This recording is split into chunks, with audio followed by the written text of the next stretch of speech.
May advance ako sa iyo. I-advance ko ito sa inyo. Pag-aralan nyo rin.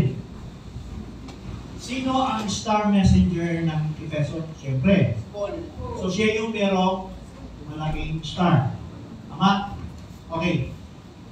Naniwala ba kayo sa loob ng Efeso merong maliit na star? Yes. Amin din yun, ha?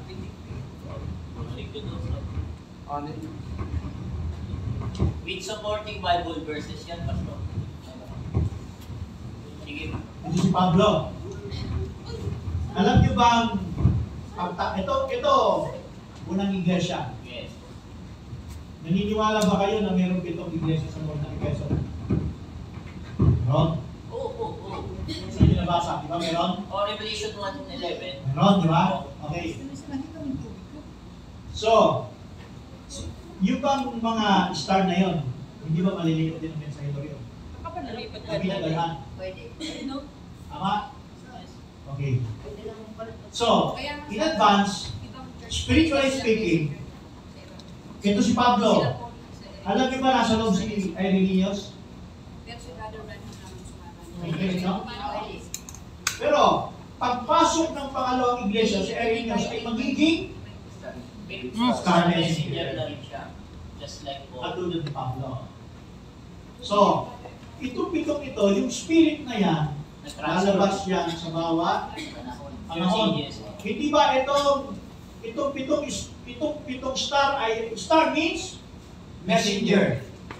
Messenger, tama? Yes. Ay, kamay ni Jesus. Sabi, biblical, biblical reference o biblical backup. Buksan natin ang Revelation. Saan? Chapter 1, verse 6. Hindi. Yung Verse, sa kamay, parang verse 4, meron din. Oo, meron. Anong verse pa? Chapter 4. Yung last Chapter verse. 4, verse 5. Chapter 5, verse 6. Basahin natin. Basahin natin. Sino ang pwede magbasa? Basahin nyo. 6. Chapter 1, verse Chapter 1, verse 4. Yung sinilid. Tingnan nyo muna, ha? Bago magsimula, bago si Pablo, bago si Pablo maging big star, nandun daw muna sila sa Kamay. nasa kamay. Holding in the right hand. Lagyan mo, Brad, daliri. Kamay na naka... Yan.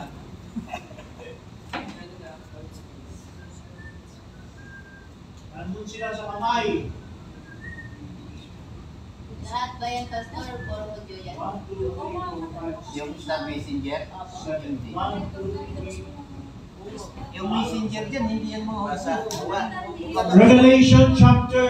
O sino pwede mo basa? 1-4? Buklatin niyo yung Bible para sumunod kayo pag kami binibigay na verse. 1 Chapter 1 verse. Hindi, bago na punta muna tayo ng verse 19 tsaka 20. Ay, sorry. Chapter 1 verse 4 muna. Basahin mo.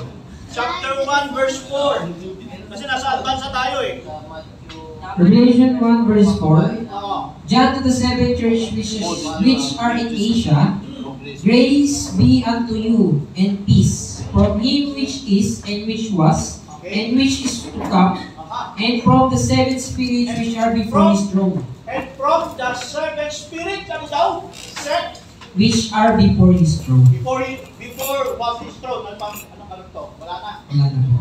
Sabi ganon, nakatayo pala yun. So, may trono. Itong pitong espiritu na ito, nakatayo daw dun sa harapan ng trono. Ay, madali ito.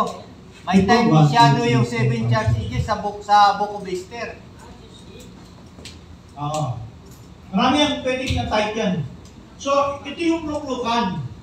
Itong pitong espiritu, 7 spirits, nakatayo daw sa harap ng luklukan. At sila ay handang subuin. Saan sila susubuin? Sa buong mundo. Sister Shep. Saan susuguin itong pitong espiritu? Sa? Mensahe. Saan magmimisahe? Sa bawat kapanahonan. Bawat kapanahonan. Simula kay Pablo. So, mag-uumpisa kay Pablo yung pitong espiritu. Yung pitong espiritu ay magiging, yung unang espiritu ay, yun siya yung star messenger na. Magkakilala ba pala yun? Hindi. Espiritu yun. Messengers na yan. So, sino ba talaga ang mensahero? Sino ang mensahero? Mandaraya ka. Sige, mensahero, pitong Star. espiritu. Ginamit ng si Pablo sa lupa. Transmitter. Transmitter, ang tawag dyan, earthly messenger. Yes. Okay?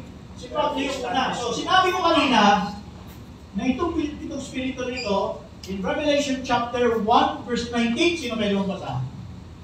1 verse 18. Sundan niyo ah. Yan, meron kang ano? Verse 19. 19. Sa Revelation chapter 1 verse 19, sabi dito, isulat mo nga ang mga bagay na nakita mo at ang mga bagay ngayon at ang mga bagay na mangyayari sa darating. Tuloy. 19. 20. Ang hiwaga ng pisong bituin na iyong nakita sa aking kanang kamay at ng pitong kandilerong ginto. Ang pitong bituin ay ang mga anghel ng pitong iglesia at ang pitong kandilero ay ang pitong iglesia. So that's the Bible interpret itself na yung pitong bituin ay pitong mensahero at yung pitong kandelero ay pitong iglesia. So yung pitong bituin, meron pitong mensahero doon sa lupa. Pero ang pitong mensahero nito walang iba kundi yung nasa kanang kamay ni Kristo. Kanina nakatayo sa harapan ng luplupan, ito nasa kamay na. Ginamit na ni Kristo. Isa sa una, pangalawa, pangatlo, pang-apat, pang-apat, 5, 6, at 7. Pitong bituin na sa bawat mensahero sa lupa ay nandun sila. Okay, nakanya? So, sundan nyo ito. Yung sinabi ko kanina, nabasa nyo na yung ano? 4-5? Sabi 4-5. Chapter 4, verse 5. Sundan nyo sa Bible nyo. Take note nyo, take note. 4 verse 5. Okay. English, and out of the throne proceeded lightnings and thunderings and voices. And there were 7 lamps of fire burning before the throne, which are the 7 spirits of 7 God. lamps, which are the 7 spirits of God. Okay, so makikita pa rin natin. Mr. Janel, basahin mo sa 5 and 6. Chapter 5, verse 6. 5. And out of the throne proceeded lightning and thundering and voices, and there were 7 lamps of fire burning before the throne, which are the 7 spirits of God. 6. A burning lamp, which are the 7 spirits of God. So, ibig sabihin, yung isang bituin na malaki ay si Pablo, at yung pangalawang bituin na magiging malaki sa susunod iglesia ay si Irenaeus. At yung sunod, si Martin, yung sunod, si Columba, yung sunod, si Luther, at yung pang-anim, si Wesley, at yung pang-pito lalabas si Branham. Lumabas sila in every dispensation, in ages. Ngayon, alam niyo ba, sa panahon ni Branham, sa time ni Branham, siya yung pinakamalaking star sa panahon na ito. At yung dating malalaki, sa panahon ni Branham, Hinatak niya. sila ay ano, maliliit na. Kasi bakit? Tanong ko niya, Pastor. Yung dating maliit, Pwede magtanong, Pastor?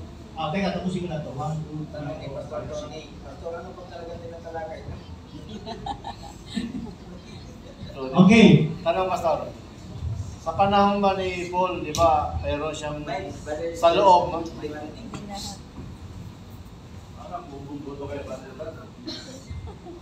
Ang tanong ko dyan sa panahon ng Efeso, di ba sa loob mayroong 7 star, eh? 7 star. Ibig ba sabihin niya na sa loob ng 7 church ages, di ba lumabas yung Smyrna hanggang Laodicea, abot na lahat ng kabel. Hindi. Hindi abot ni Pablo yan. Kaya nga ito, medyo pasintabi lang sa mga nanonood at nakakalam ng Bible lang. Hindi malalim sila Pablo kumpara sa panahon natin. Alam niyan? Kasi bakit? Alam ba ni Pablo Smyrna? Alam ba niya Pergamo, Thyatira, Sardis, hanggang panahon ni Barbanam? Alam niya, yes? Yes or no? No. Okay. Alam ba natin lahat na nangyari from the first up to last? Yes. Sagot kayo! Yes! Ngayon, kung alam natin lahat, malalim ba unawa natin kaysa sa kanila? Yes or no? Yes. Malalim. Matanong ako kay Lang. Ay, look mo pa. Kung isinulat yan ni... wala na si John, ano? Wala na. Di ba si John ang nagsulat ng Book of Revelation? So hindi nabutan ni Pablo yung isinulat ni John nung nagtatalagay siya ng church ages. Kasi ang sa panahon ni Pablo ay yung ano lang nila, yung uncircumcision tsaka yung circumcision at saka yung resurrection. Foundation lang. Foundation lang alam nila. Foundation about salvation. May konting perfection, pero hindi ganun kalalim. Paano yun? Hindi nila na-experience yung panahon natin. Hindi rin natin na-experience yung, siyempre, yung panahon nila na ginigilitan talaga na ano. So, ano yung lalim doon? Yung kaganapan? Hindi, yung Sa panahon ni Pablo, kasi kahit Time of tribulation. Ano nga ba?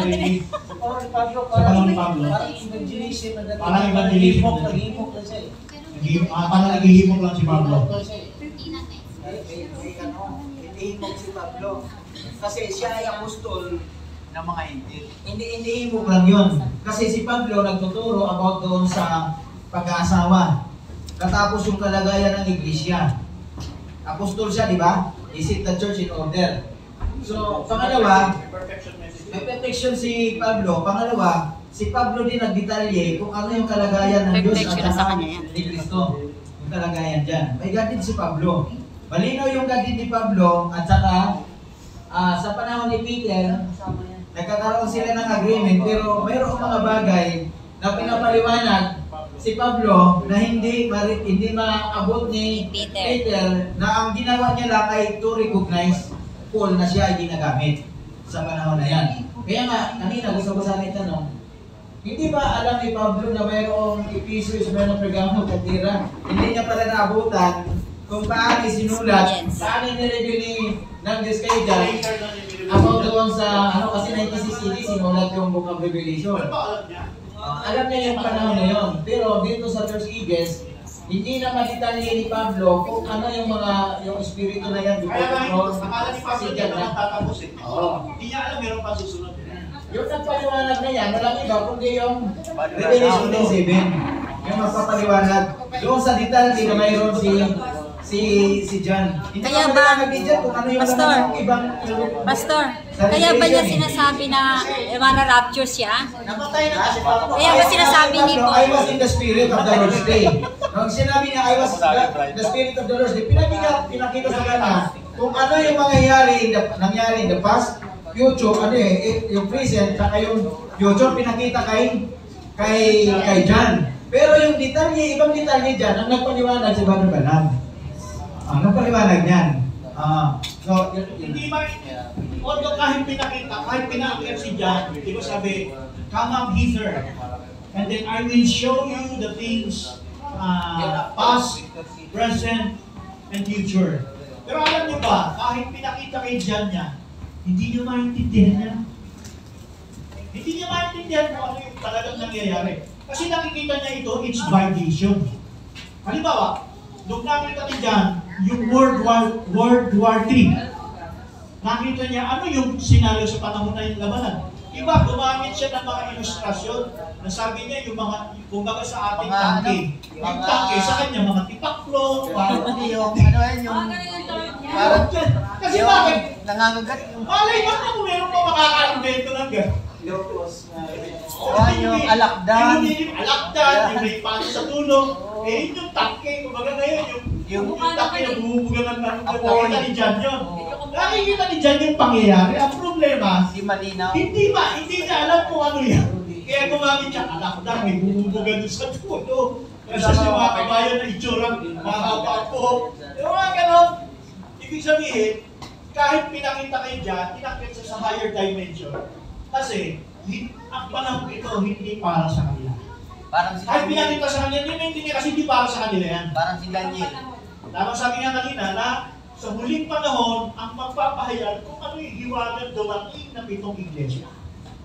Di ba? So, pagdating ni Mama di habang naman mas malalim sa panahon ng Efeso, nila Pablo, nila ano. Pero, kung ito lang umihirap sa panahon na to, wala pang spira, wala pa lahat yan. Sila ay mas may malalim. No doubt about it. Sila, Pablo, and the rest of the apostles, ano yung pinakamalalim? Pero, pagpasok ng iglesia hanggang sa panahon natin ngayon, hindi na po pwede yung lalim nila agos hanggang sa panahon natin. Hindi. Ang lalim, kita lang ang patas. Brother, dito patanong ka. Di ba sabi natin mas malalim yung bride ngayon sa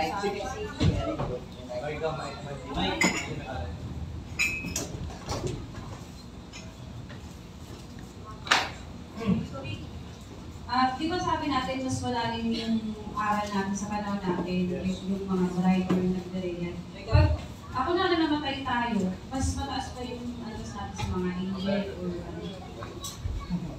Mas mataas pa tayo sa kanila. Or magiging kapantay lang natin sila. Maganda yung tanong mo, sister.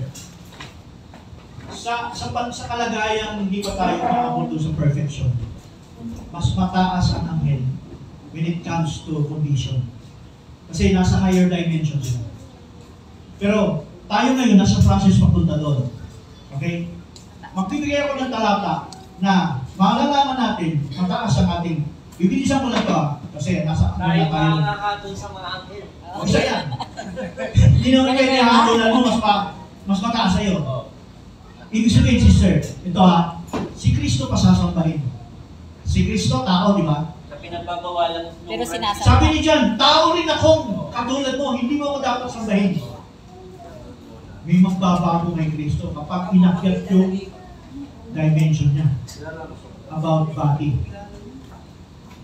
Nung body, soul, and spirit ni Kristo, complete substance, pinasamba sa kanya, inutos pa ng Diyos. Saan ang verse? Hebrew chapter 1, verse 6. Basahin natin. Sino pwede magbasa? Hebrews 1:6. Mabilis lang to. Sasagutin ko lang tanong ni Sister Rani. Hebrews 1:6. Yep.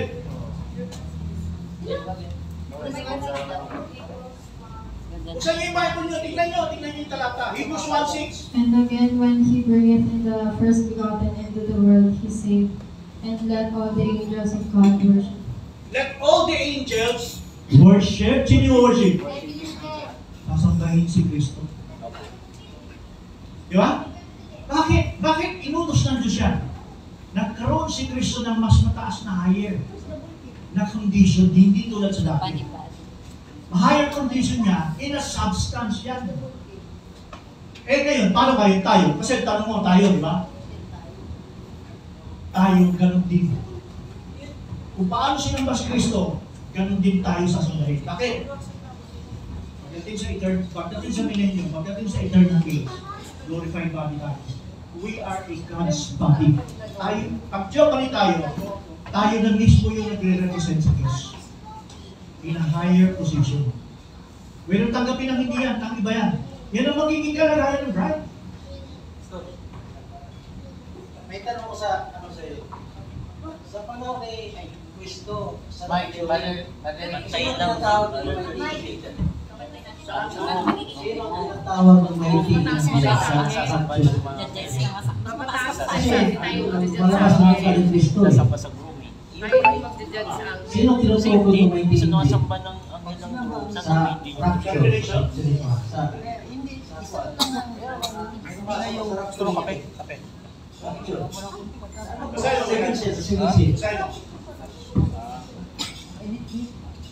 Tama yung Ano lang, yung tinignan ko lang yung ano ba, yung picture oh. Ang alipin ba? Sa 7 Sino tinutukoy itong mighty? Yung kulang ba? 7 May tanong Kasi misterya Kasi na. kung ako kasi Siyempre, lilingkuran lang yung kita, kaya, hindi yung na nakita ni i-bright John, mo siya. yung nakita ni John sa kanyang pangitain, it's a Christ representative. Ibig sabihin, Kristo pa niyo, angelic yun. Siya, tinutukoy mo yung angel yan. Yes. Si Cristo. Light Siyempre, Christ. nagre-represent yung kay Christ. Light Christ. Kaya napapagkamalan niyang Sena yan eh. Eh, hindi ko pwedeng makita ni John si Kristo sa ganong kalagayan. Masisira at kasulatan. Anong sabi sa 2 John ngayon? When He shall appear, We shall be like Him. we shall be like Him. Ibig sabihin, para makita mo si Kristo ng ganong kondisyon, kailangan kamukha mo siya. At hindi pwede masira yan. So, ano yung nakita? Sino yung mighty angel? Representative ni Kristo. Sino yun? Kristo pa. Angel yun. Alam mo kung sinong angel yan? Mighty. Michael. Si Michael, sino ba? Gabriel. Sa church ages, sino? Messenger. Sino yung messenger? Sino yung Kristo pa ni? One of the Gabriel. Pagdating sa tribulation, sino? Michael. Si Michael. Kasi si Michael ay warrior. Si Gabriel ay gospel. Sila yung tumatayo in Kristo pa ni. Sagot ka rin, ano? Sino nga ba Ayun, sasagutin ko pala kayo, no? Nasagot ko ba rin? Gabriel yun. Bibigyan kita ng talata sa bride. Alam niyo ba ang bride? Bibigyan ko lang isang verse, ha? Hindi ka basta bride, hindi tayo ordinary. Hindi ka basta pangkaraniwan. Yung pagkatawag ng Diyos sa atin, kakabot ka kay Kristo. Kung paano si Kristo nagtaglay ng divine nature, ganun din tayo. Ano talata? 2 Peter chapter 1, chapter 3. Basahin natin sa chapter 3. Last verse ko bibigay ito. Para sa bride, para sagot ko lang ni Remy. Sister Rem, meron tayong tinatawag na divine. Kasi, paano tayo aakyat kapag taglay na natin yan? Basahin natin. Pakibukas nga. 2 Peter chapter 3. Hanapin natin yung chapter 3, verse 3 ata. Yung divine power, kung nandun. Yan. 2 Peter chapter 3. Sa 2 Peter 1 verse 3. Chapter 1, verse 3. Yan. Ay, basa. Sundan nyo ha. 2 Peter 1, verse 3. 2 Peter chapter 1 verse 3. According as His divine power hath given unto us all things that pertain unto life and godliness, through the knowledge of Him that hath called us to glory and virtue. Sige, maglukwan pa tayo. Binigay ba? Hindi. Binigay. According as He had given a divine power. Yung divine power, substance yan. At hindi tayo pwedeng humatol sa anghel, hindi tayo pwedeng umangat sa mga anghel pag hindi natin taglayan. Kita nyo? So, hindi ganun pala, no? So, hihirap tayo ngayon, pero pagdating ng tapos ng paghihirap nito, saka ibibigay sa atin yan. Sa ngayon, hindi pa. Hindi binibigay sa atin na mas tingin tayo sa kanila. Hindi binibigay sa atin, ang binigay sa atin ngayon, spirit of humility, no? Yung humility. Yung pagpapakumbaba ang meron tayo ngayon. Pero once na naging natapos na lahat, binigay na sa iyo yan, divine power, sabihin na that is theophany condition. Ang katawan mo, hindi na katawan ng pangkaraniwan. Diyos na katawan niya. And then, you will judge. You will king into the millennium. You will judge to white throne judgment. So kapag ganun, angat ka na. Kasi, bakit ka angat? Masambay ka na kami dahil kalagayan mo bilang Diyos na. Nag-get yun, nasunod mo. Yun na yung sagot ko doon. Okay, so sige. Chronicles tayo. Sige.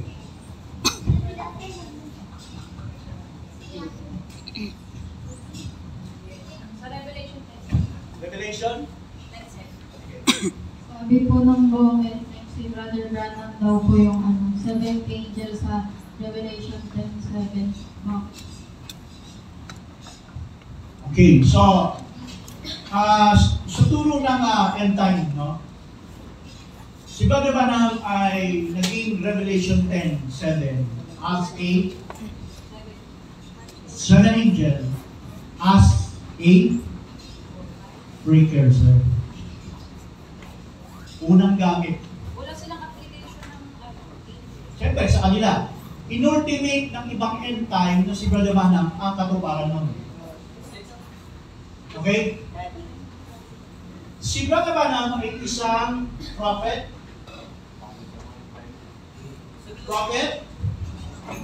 Anong pagka-propeta ni Brother Manang?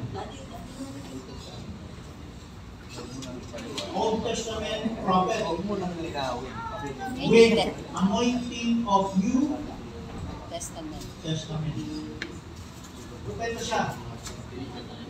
Kaya may thus saith the Lord siya.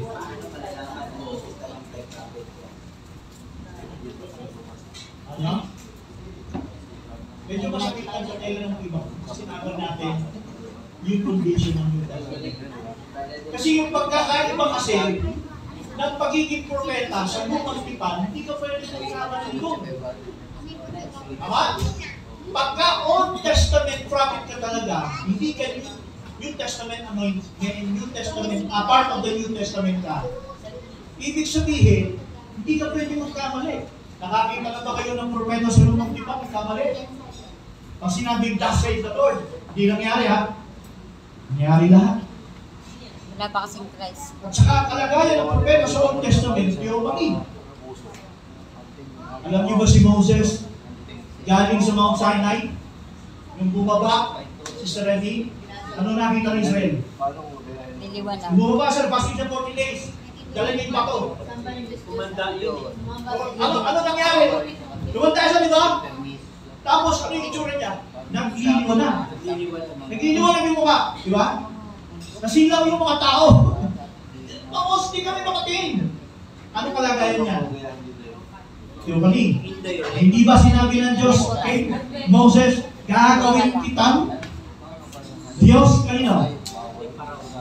Kay Aaron.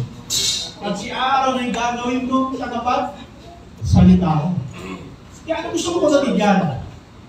Ganon din ang magiging kalagayan. Later, si Brother Banham ganyan.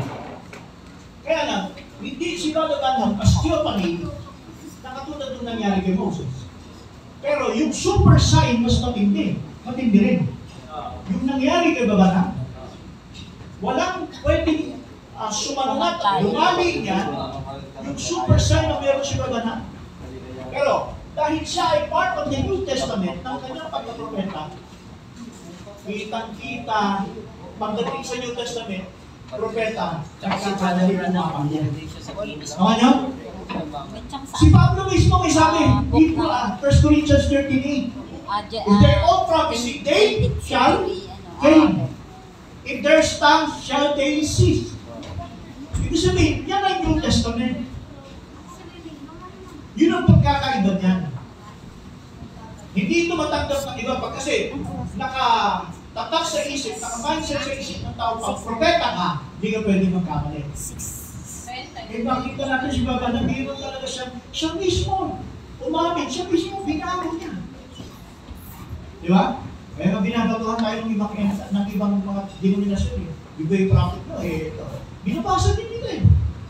Si Brother Banham mismo, umamin niya. So yun yung parang medyo aligas kasi. Ay, pero brother, dito marami sa end time na para sa kanila hindi nagkakabal si brother. Konti lang. Mga brother. Pero iba, inaamin talaga. Doon sa pinupuntahan namin level 3, inamin nila. Pero meron talagang ibang end time. Hindi nila sinasabi ng pagkamali. Medyo tayo lang daw ang nag-iisip na nagkamali. Pastor, yung kasi meron silang turning na corner. Ngayon, una nagkamali, pero yung turning sa corner. Okay, yun naman kasama namin, na napupuntahan namin ng mga fellowship namin.